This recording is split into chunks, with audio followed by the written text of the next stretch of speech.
Pasok po. Kumusta kayo? Tinitignan lang namin yung bahay ninyo. Hello, anak. Okay, ilan kayo rito? Tatlo po. Tatlo kayo, kayong tatlo.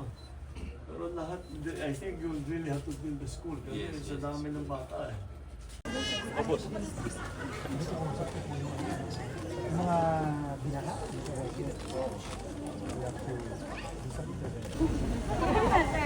Thank you, sir. Thank you. Thank you po. We are progressing now at hindi na tayo, kasi dati ito sa house and lot talagang pinag-uusapan except sa cities na ginagawang mid-rise.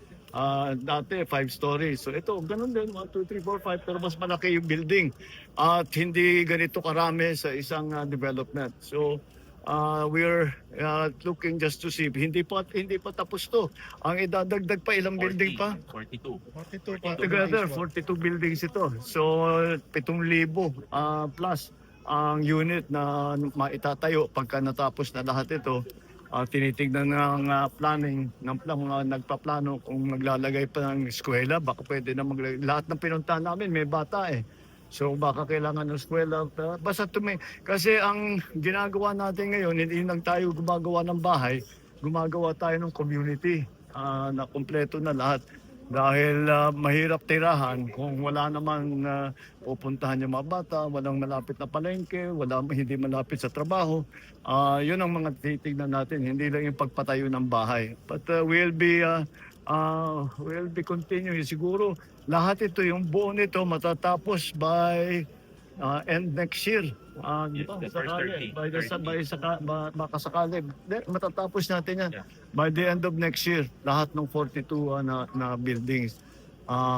At isa pang bagay, nandito si Sec Vince Dison, magpapaiwan siya rito, pupuntahan niya lahat ng nabaha in the southern portion.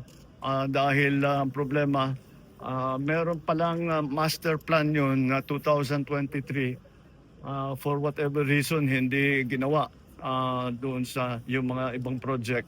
Kaya't babalikan natin para yung master plan na para doon ay matapos na, para hindi na tayo makakakita ng baha na kagaya ng nakita na.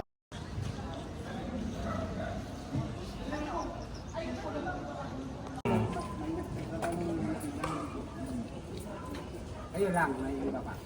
Ngayon, sino papasok po sa